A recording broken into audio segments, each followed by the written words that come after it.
On this episode of the podcast, I have with me Alex Kim.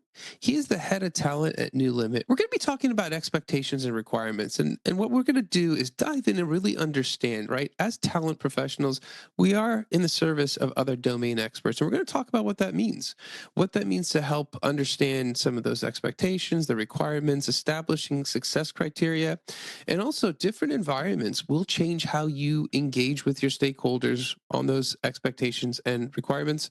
Alex, thanks for taking the time to join us. Of course, happy to be here, Amir. Absolutely. Okay, before we start, tell us what you guys do there at NewLimit. Yeah, so NewLimit is a Series A biotech startup based in South San Francisco. We were founded by Blake Byers, Brian Armstrong, and Jacob Kimmel. Our mission is to radically extend human health span, and NewLimit is developing epigenetic reprogramming medicines to treat diseases with large unmet needs. Awesome. It sounds like that could be an interesting show on its own to see what you guys are doing there. But obviously, this episode is really talking about some of the expectations and requirements within talent, right? And I think beforehand, when we had spoken, we talked about talent acquisition is in the service of the business. You said something very interesting, and I'll kind of start from there. You mentioned that we're in the service of other domain experts. And I guess as a starting point, maybe tell us what you meant by that before we dive in further. Sure. And I want to be clear that, obviously in the talent sector, if you are a talent professional, you have that domain expertise when it comes to attracting talent, bringing them into the company. What I was referring to is that generally speaking, within technical hiring organizations, the hiring managers are the ones that bring in that domain expertise in the sense of being able to define and qualify what good looks like for a particular role, being able to support in terms of talent mapping and being able to identify what good looks like within that position. So that was just to clarify what we had mentioned before about those domain experts being the hiring managers. So I guess, as you mentioned, we are in service of other domain experts, and it is an interesting industry because we are working with people who know the jobs far more intimately than we'll ever know. And it doesn't always happen in other industries, right? I think we hire experts, but necessarily we don't work in service of experts, which is interesting. I guess when you're looking at requirements and you're looking at expectations, before you even jump in to helping a hiring manager, there's some legwork that can be done. Make sure you understand where you're at, point in time, the company, the environment, to kind of help make sure that you always have those guardrails for expectations in requirements. What are some of the things that people should always be doing? I think one thing to take a look at is just the structure of the existing organization that you're supporting, or what does the organizational design look like?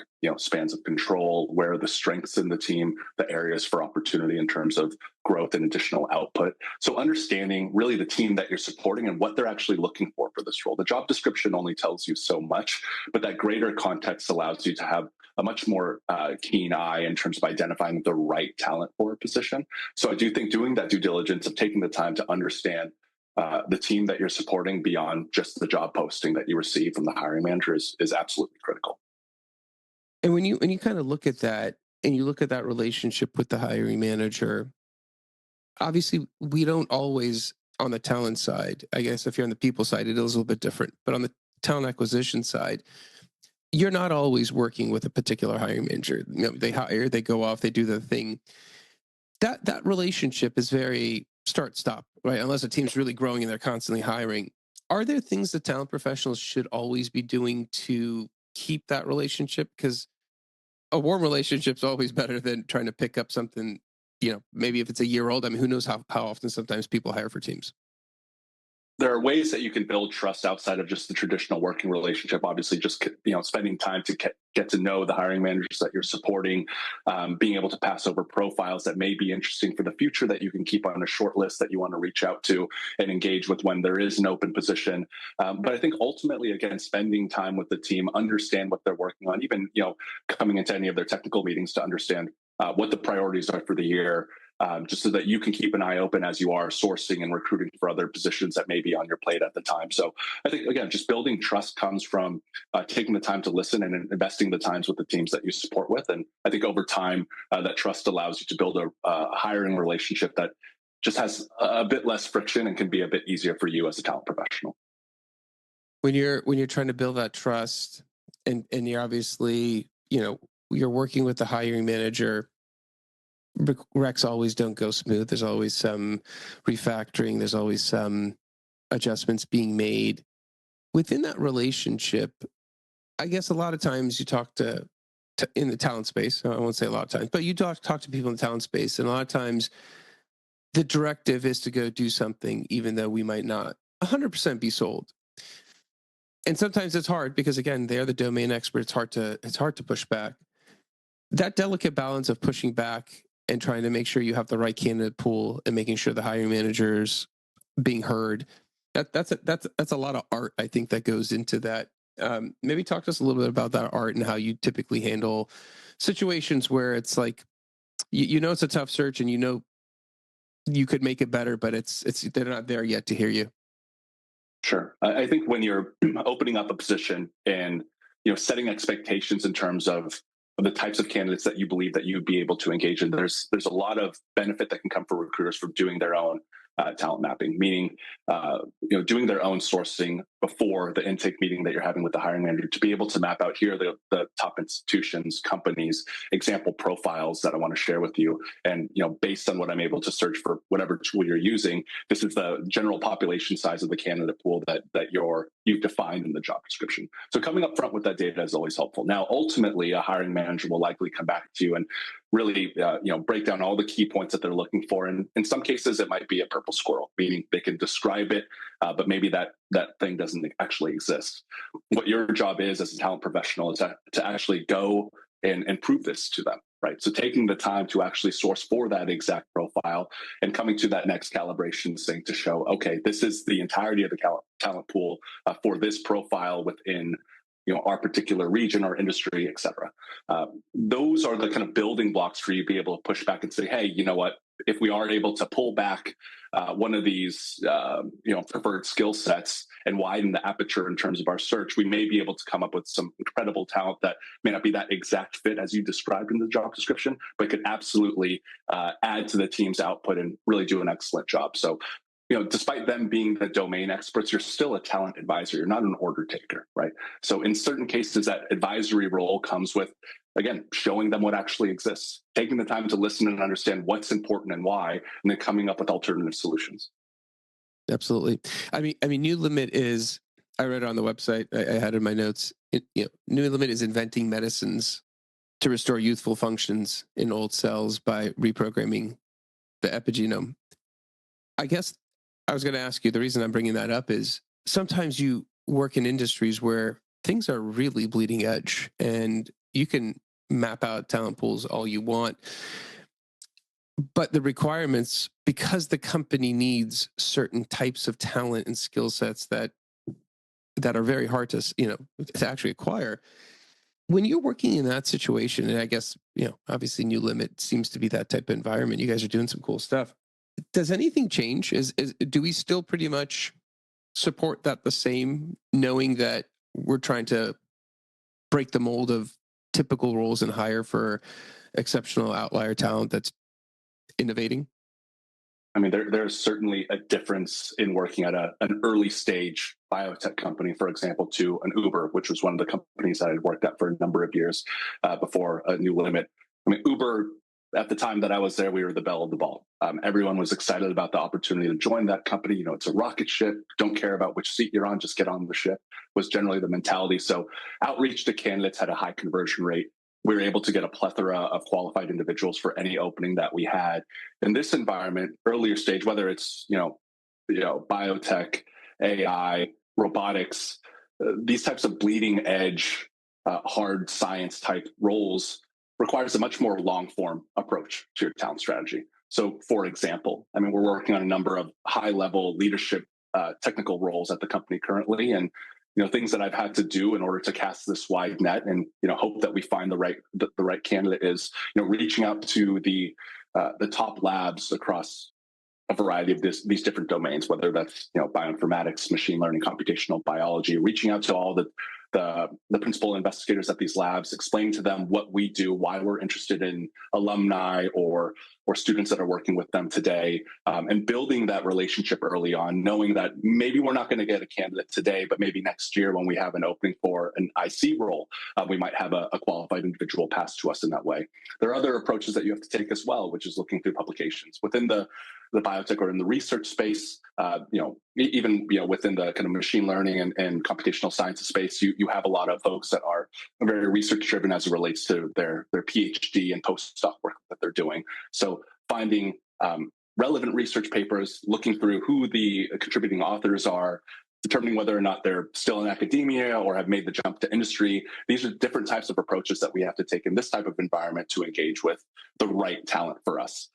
This is not like, again, referring back to my previous experience, like at an Uber, where you could, reach out to any software engineer, back end, front end, full stack, whatever that may be, and just throw them into the pipeline. Here, it just takes a little bit more time, engagement with the hiring teams to really understand what the right fit's going to be and why, and also taking the time to understand why candidates aren't a fit. Because in many cases, you see these profiles that look like the exact match, but for whatever reason, if you're able to dig a little bit deeper, you could discern that there may not be that single cell RNA sequencing experience that's really critical for the role that we're working on. Or, this person's working with a background in biomarkers versus biostatistics. I mean, these things can really kind of alter the search and really the phenotype of candidate that you're looking for. So taking that time to, again, map the market. Where does the talent exist? Build the relationships with the people that are producing said talent, whether that's within a particular company, academic institution, and then, again, continue to work through those relationships as much as you can, so that over time they will yield the results that you're hoping for. Again, a very, very different approach than, kind of just putting your hand into LinkedIn and grabbing 100 software engineers. It's a much more calculated and surgical approach to hiring. Absolutely. I guess to kind of tie that to expectations and obviously the stakeholder. In this case, you're looking at a very unique set of talent in terms of expectation setting. Obviously, you said, you mentioned, go ahead, do the talent mapping process, long-term understanding of the market, kind of see who those people are down the road, because obviously there's not a lot of them. When you're working with a hiring manager who does have a need and they would like to hire for their team, that is a difficult, obviously, conversation. Obviously, when you mention Uber software engineering, I think that's a whole different context. But in this case, we're talking about maybe niche skills and niche talent, hard to find. People right now in the Gen AI space are similar. How does that conversation with the hiring manager change when it's like we might not be able to deliver as quickly as maybe we'd hope?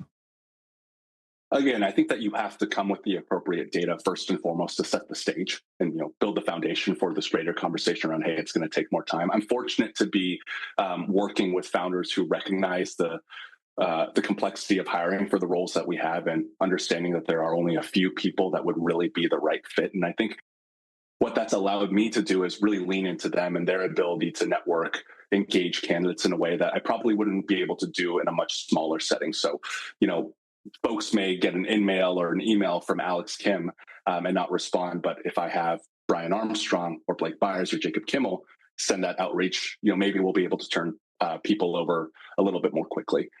We take different approaches as well of, direct text messages or phone calls, which may be a little bit intrusive. But in most cases, if it's coming from the right person, candidates are generally open to that. So I think for me, again, fortunate to be in an environment where they recognize how hard it is to hire this type of talent. But for folks that are in this position that maybe struggling to build that trust, I think ultimately it just comes with transparency in terms of your search strategy and approach. Certain recruiters, sourcers may be hesitant to open up the kimono, if you will, to show all the goods in terms of their strategy, because they're maybe fearful of feedback or criticism from their hiring teams. But I think the moment that you let your guard down and be vulnerable in terms of how challenging it is, the quicker you can get to a solution to really find the right people and set the clear expectations around how long it's actually going to take to find the right individual. I like that, and I obviously it's interesting depending on who reaches out. That's a conversation of itself. You mentioned obviously get the supporting data, get the numbers, map the talent market out. Obviously, those are, I think, really fundamental. When you are going back and you're asking hiring managers to take a look again at the requirements. Here's the data, here's the market. These are the constraints. When you're going through that process and you're trying to help them see some of the challenges through your eyes, how do you work through to identify the right criteria for success? Not that they didn't have the right ones, but obviously, if there's no candidate to acquire, we can't hire someone still. An example that comes to mind, we're hiring for our group lead for our metabolism program. That's generally a background of an individual that's worked in drug discovery, specifically working with hepatocytes or liver cells. We searched the market for many months. Any keyword combination that you could put into LinkedIn yielded really kind of the same cohort of folks within the industry that have been focused in this area. We did this for quite some time, and inevitably was able to work alongside our hiring manager, our head of research, to really kind of pull back that liver specific experience and just look for someone that has really strong drug discovery chops, have worked in a therapeutics company, and has that strong academic training that we know will inevitably be fruitful for us. The reason we were able to do this is because we already had strong individual contributors on the team that were specific to that domain already. So we knew that if we were to be able to bring in a more generalist leader, that we could be able to reach the outcomes that we were hoping to achieve. Now, fortunately for us, we were able to find someone with that liver biology experience, so we're all good on our end. But I do think that it really takes, again, a level of transparency with your hiring teams in order to get to that state of, hey, maybe we need to pull back here, right? Like, you have to show them the reps that you're taking, the amount of time that you're putting into reaching out to these candidates, getting that feedback, tweaking, making adjustments, maybe pulling back some of the criteria and saying, hey, look, this is the batch of candidates that we would be able to engage with if you were comfortable with this particular skill set being off the board. So again, more or less the same in what I'm explaining to you, but ultimately it comes down to, explaining to them what you're actually able to do with the criteria that's defined, showing them ideally in numbers and in data that you're producing, and then showing them the opportunity for additional candidate engagement if you were to kind of peel back a skill set or two. Yeah, and it's interesting as I'm listening.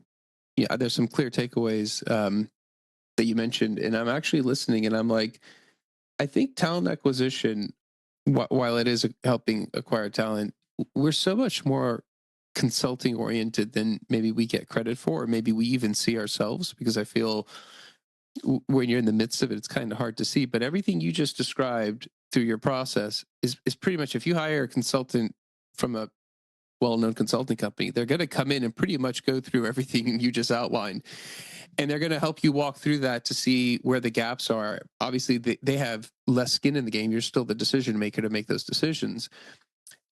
Is there a chance, you think, and again, this is a left field question, we didn't talk about it, but I was just kind of curious, do you think there's a chance where we could re-envision how we introduce ourselves to teams? Because what you just described to me is consulting. Obviously, there's talent consultants, I know, quote unquote, but it's a completely different role than what you and I are just mentioning. I'm just curious, is there an opportunity to rephrase what we do to people? I think there is. Now, I think that skill set naturally comes with people that have a higher level of seniority, a more experience managing executive level stakeholders, providing that pushback. I think many people that find themselves in recruiting, as I did 10 years ago, are comfortable being the order takers, right? Just pumping candidate volume through a pipeline and hoping something sticks. I do think that that opportunity to kind of reframe what talent does is absolutely there, but only for the people that are willing to take the time to understand the work that they're doing. And what I mean by that is understanding what works and what doesn't, being able to articulate that in a way to, again, manage the stakeholders that you're supporting. Not everyone has that skill set. I think that's the differentiation that you see from, like, let's say, a junior recruiter or a sourcer versus a senior principal recruiter who's been doing it for a number of years. They've already spent time within their specific domain and can be more of that more of a peer in terms of domain expertise with the hiring teams versus a more junior recruiter who may be learning, what a software engineer does for the first time and then goes out and tries to find them. I think as you get more reps under your belt, we continue to use that word. As you get more reps under your belt, you really know where to push back when it comes to hiring managers' asks, to a candidate's responses to your questions, to really be able to expose truth from I don't want to say lies, but truth from, what's a good word here, Amir? I think maybe what the right word maybe here is truth from outlier data points that'll skew you the wrong way, right? And you said Certainly. something really interesting that just struck a chord because I've heard you speak on this interview, and I spoke to you before. And what I take away on both these occasions I've had a chance to speak to you is you understand the business very well.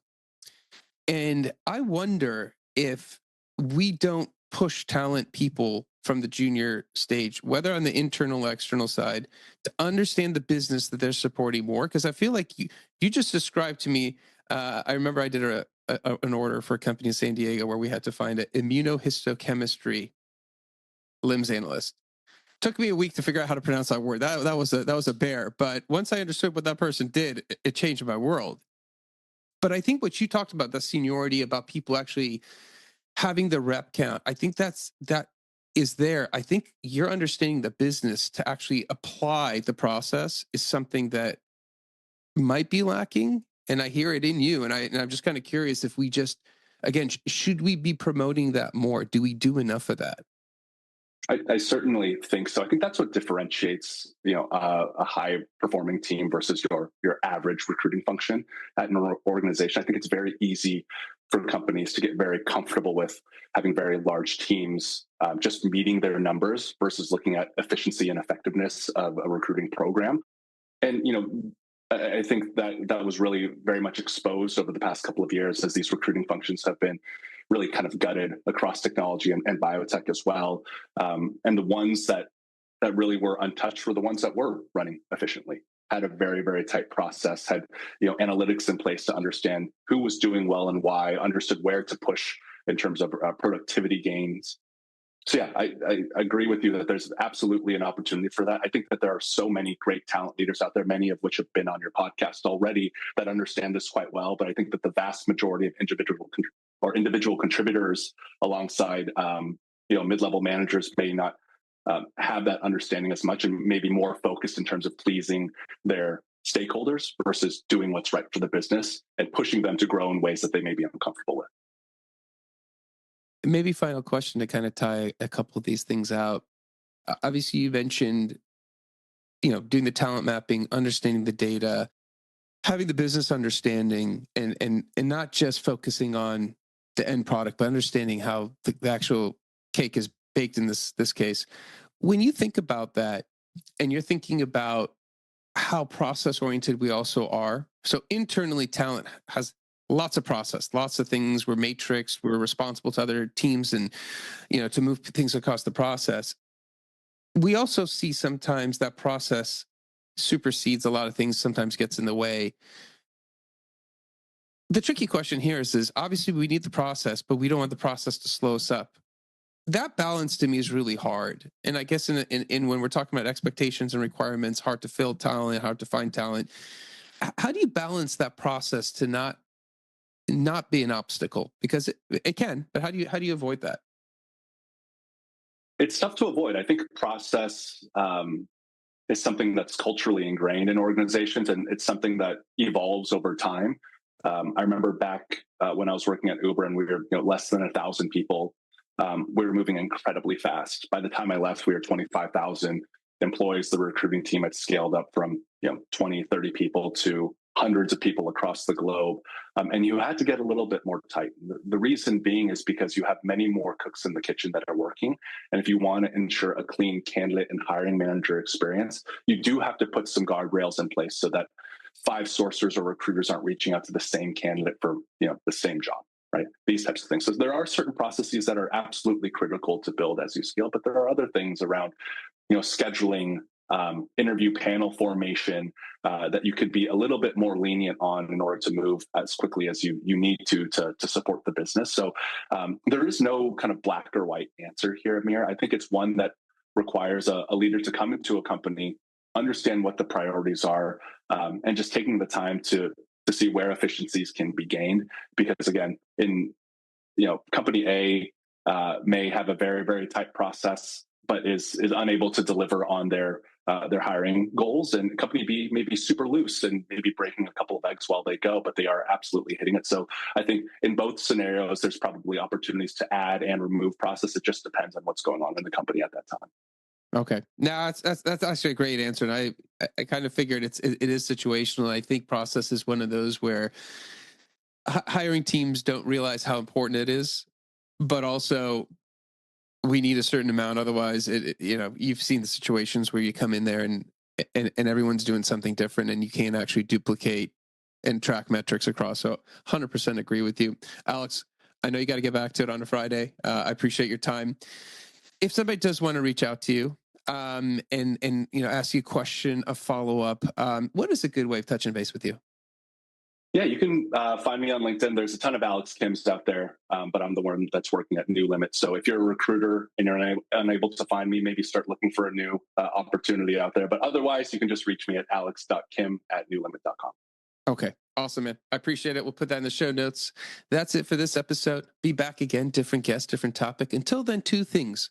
I think Alex went through and talked about expectations and requirements, and he highlighted some of the key fundamentals of what we have to do, and also talked about where we need to push, where we don't need to push. And I think the discussion into understanding the business as you become more senior is something I think everyone can take advantage of. I think I should as well, because sometimes you do end up in an environment where you think you know the business and throws you for a loop. Reach out to Alex if you do have a question, a follow up. I think he'd be eager to help anyone who does have a question. Also, like, subscribe, comment. Let me know how the podcast is going for you. Until next time, thank you and goodbye.